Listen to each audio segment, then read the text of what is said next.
hadal uu hore u jeediyay taliyaha ciidanka qaranka Jamhuuriyadda Somaliland Sareeye Gaasnuux Ismaaciil Taani oo uu sharaxaad kaga bixinayo ciidamada qaranka ee ka goosta Jamhuuriyadda Somaliland. Hadalkiisa oo sida ka muuqata taliyuhu ka damqanayo hagardaamooyinka iyo khiyaamada ay qaar ka mid ah saraakiishu kula kacaan qaranka Jamhuuriyadda Somaliland. haddii aan hadalladaasi idin xusuusiyana waxaa ka mid ahaa waxaan ciidamadan goosanaya maxay yihiin la yiraahdo haddii horta dadkeen ka dhacdhiciyo waxay yihiin waxa gobolada ka qaramaysan ciidamo badan oo qaarkood 25 sano qaramaysnaayeen oo degaankooda fadhiya wax hawla oo ay qaranka u qabtaan aanay jirin hawlgal ma fuliyaan meeshooda wax kuma qabtaan haddana waxaanu siinaa mushaar inagoo eegana waxyaabo badan wali inta ay joogeen wax hawla oo hawlgalada ka socda wadanka waxba kama fulin حتى تدور شو إنك وحنا في الخميس قبل ونهلكوجون بينكم مصروفا مدوح يكون عادي واحد نكون روارين بران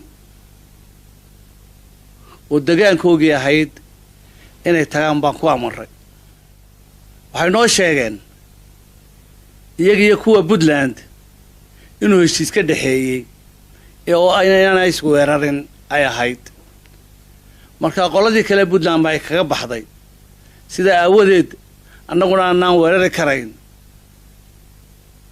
waanu ka tagnaabayna xubno kamid ah siyaasiyiinta iyo bulshada rayidka ah ayaa siyaabo kala duwan uga hadlay hadalka taliyaha hase yeeshee waxa la gaaray xilligii uu hadalkaasi rumoobi lahaa warbaahinta Afrika Telegram oo heshay cod sir ah oo uu taliye Xuseen Dheere oo ahaa taliyihii guutada 39aad ee ciidanka qaranka isla markaana kamid ahaa ciidamadii kala duwanaa ee ka goostay ciidanka qaranka Jamhuuriyadda Somaliland ayaa waxa uu kaga hadlay aragtidiisa ahayd in uu ciidanka ka goosto iyo arrimo kale oo qarannimada Jamhuuriyadda Somaliland ka hor imanaya. Bismillahir Rahmanir Rahiim. Ordaalkan waxaan ka salaamayaa madayaal iyo marwooyin qurba joogta iyo dhammaan bulshada halkan ku kulansan waa salaamayaa waxaan ku salaamayaa salaanta islaamka assalaamu calaykum waraxmatullaahi wabarakaatuh anigu waxaan ahay taliye Xuseen Dheere Xuseen Faarax Aadan waxaan u maleynayaa dadka inta badan hadeer magacaaga iska haysta oo intaan Somaliland ka soo wareegnay waa in la wada bartay markii horena deyn badan oo taqaanay inay jirto laga yaabaa hadday ba jirto idaan aqoon hadaan u sheegayaa bulshada reer Maakhar inta kadib waxaan rabaa in yar oo wara inaan idin siiyo waxa weeye markii aanu anagu ka soo wareegnay Somaliland baan horta ahayno markaanu Somaliland joognay waxaanu aaminsanayn inaanu anagu farsamo aanu kula noolahay Somaliland dalka ku difaacayni hadii warsan gelis booxay oo ama reer Maakhar oo ay arintaas sharaysteen oo kacdood yimi waxaan u bilownay inaanu soo afgambino Somaliland oo barnaamijkii aanu ka soo wareegno arintaas oo cid badan ay aad u soo dhaweysay annagu markaanu soo wareegaynay waxa weeye Puntland waa naqeen waxa la dhisay 1998 meeshaanu ka dhalanoo tolka yaabay ahayd ilaa waqtiga hadda aanu ka soo baxnay Somaliland horta dee waa naqeen oo niman garanayaan oo hayno hadaan wax ku ognahay khayr ku ognahay waagi hore baa ku soo wareegay laakiin waxaan ogeyn inaanay waxna qabanayn faa'iido iyo macna ay leedahay oo gobolkan u soo wadaan aanay jirin ama bariga Sanaag la yiraahdo oo reerka magaca sheegto reer Maakhar ay degaan ee gobolka Sanaaga iyo Highland. taasaa marka waxaan anagu islaan barinta dawladda helayo Soomaaliyeed oo adduunka la isugu imanayo waddanka ayaan dagaal ka dhicin oo la qabsan sida Sool. horta farsamadaasaan ku wadnay. markii dambena waxa weeye qayladii dadka baa kaliftay inaanu nidhaahno bal waxay sheegayaan aan la eegno. waxaa la yidhi xabaal in la qarax tirtaa. waxaa hartiyaasha iyo daaroodka iyo Soomaalida soo dhaweynaysa. waxaasoo dhani waxa weeye way iska aragti dheeri. dadka hawshan lahaa oo la rabay inay wax qabtaan oo annagu aan ku xisaabtamaynay oo isku haleynaynay oo u qaylo badnaa waxay ahaayeen horta qurbo joogta reer Maakhar. reer Maakharow 4 bilood baanu joognaa. Puntland waanu aadno waxay aan awalba ku maleynaynay baan ku aragnay. waana u sheegnay dadku waxaanu dhahnay mushaharka iyo garaamkaas hab iska raagay laga helo president oo in badan baanu dee luuqyada iyo telefoonada ka wada hadalay. haddii laga soo gudbo waxaanu islahayn dadka arrinta meesha ka qaadanaya oo waxa loo baahan yahay qabanaya waxa weeye reer Maakhar. reer Maakhar ilaa iyo hadda 4 bilood wax alla waxaan ka hayno oo aan hadal ahayn turoroga oo la iska shubayo oo aan bilaale la cadaynayn waxaan ahayn horta kama hayno. haddaba reer Maakhar waxaan idin leeyahay 3 qodob mid yeela. iska aamusa oo iskaga baxa hawada. mirfishyadana waa laydinkaga adkaan doonaa iyo caydii iyo ceebtii ka soo gudubteen baad dib ugu noqonaysaa iyo waxqabta. annaguna rag baanu hadda waa tashanaynaa ama isaaqaan u dhiibna dalka ama aan iskaga tagnay sidiina taloon baanu gaadhaynaa. laakiin arrinta hadda ku jirtaan waxna ku noqon mayno. wax loo dulqaadan karo iyo wax la dhageysan karana maaha. annaguna haddaanan wax la qaban dee oo wax la keenin waxaan u baahanahay horta wax lagu bilaabi lahaa la helin horta wax iska qaban mayno. dad baa waxay yidhaahdaan leadership baa loo baahan yahay. leadershipku adeer wuxuu ku qabto u baahan yahay. waxa weeye hadda dhul bahante 400 oo gaari waa ka badan technical haysta. talaan lahayn oo tala la'aan bay wax ku wadaane.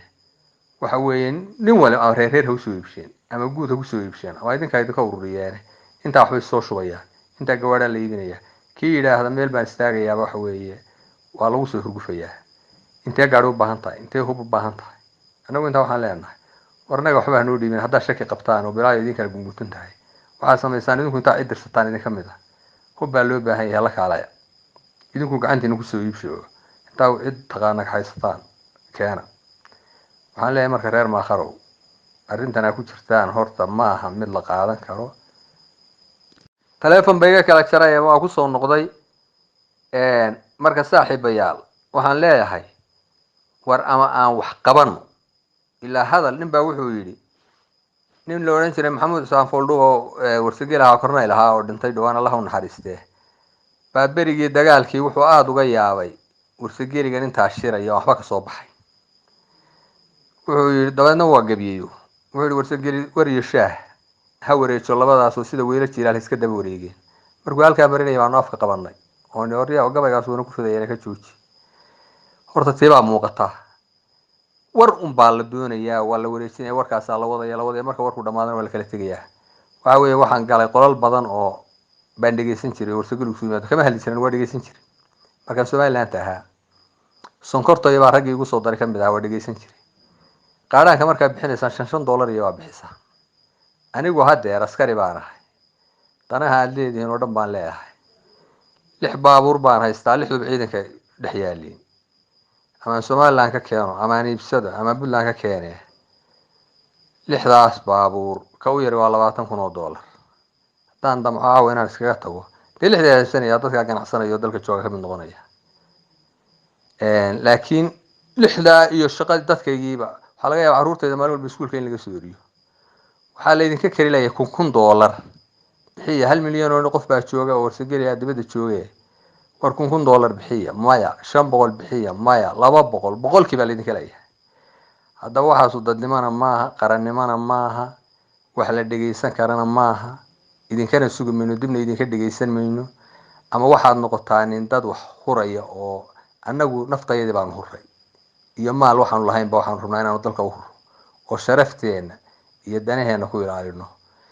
idinkana waxaanu idinka kari la'anahay waryaadhaheen bixiya bal $1,000 iyo $500 iyo $100 iyo shaqadiina ka bixiya. waxaad dalka aragtaa nin qurbo joogta iyo jaaliyad idinka arkay 24 saac ama ha dhiseen ama ha difaaceene. dalkuna wuxuu dhisay horta de markuu difaac helo baa dhismihiisa wax laga qaban karaa. wadada yar iyo jaamacadda wadada ka bilaaban baran iyo eel daahir oo weli rafka ah iyo jaamacadda iyana hadeerto laga dhisay baran, haddii aan dalka difaaciisa la samayn labadaba waxa ku dambeynaya gacanta ku dhigaya huuno. run baan idin sheegaya, annaguna huunada ama waa iskaga tegaynaa ama huunadaas aanu dib ugu celinayna. run baan idin sheegaya, waad ku faraxdeen markii aad baa ugu faraxdeen oo rag badan ba waxay lahayn alla yaa ciise waxaa noo furmay kaftankii, waxa weeye ceeb badan baad naga dulqaadeen, fadhigaana loo ka kacaa, waana sharafteen, allah idin sharfo. rag badan baa ku qawlayay iyo gabdhaba markaanu kasoo wareegnay Somaliland oo aan xajabka ku sameynay. annagu dil baanu ka qorannahay ama shabaab ha la adeegsado ama warsangeli baa hadii la doonayo la soo adeegsadee, waxaan lagu raadinayaa dahab. hadda waanu dhaqdhaqi karaa oo haddana waxa weeye waan ku kala wareejin karaa.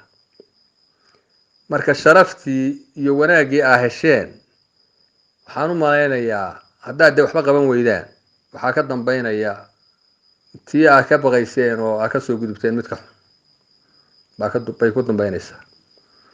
waxaan leeyahay hadalkaygu waa canaan, waana canaana xaq u leedihiin.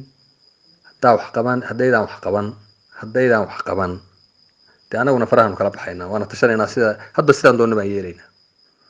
hadba sidaan doonno oo markaa inala habboonaato baanu yeelaynaa haddaanu nahay saraakiisha. marka waxaan leeyahay qaabkaa bedela, waxaa la idinka rabaa waxqabad runa oo degdega. haddaydan taa qabanayn dee runta noo sheeg, waxaa tiraa waxma qaban karee tashada. asalaamu calaykum waraxmatullahi wabarakaatu. hadalkan ayaa meesha ka saaraya fikiradii iyo aragtiyihii kala duwanaa ee hadalkii taliyaha ciidanka qaranka Jamhuuriyadda Somaliland Sareeye Gaas Nuux Ismaaciil Taani looga faa'iideystay. Cabdiqaadir Habane, Africa Telegram, Hargeysa.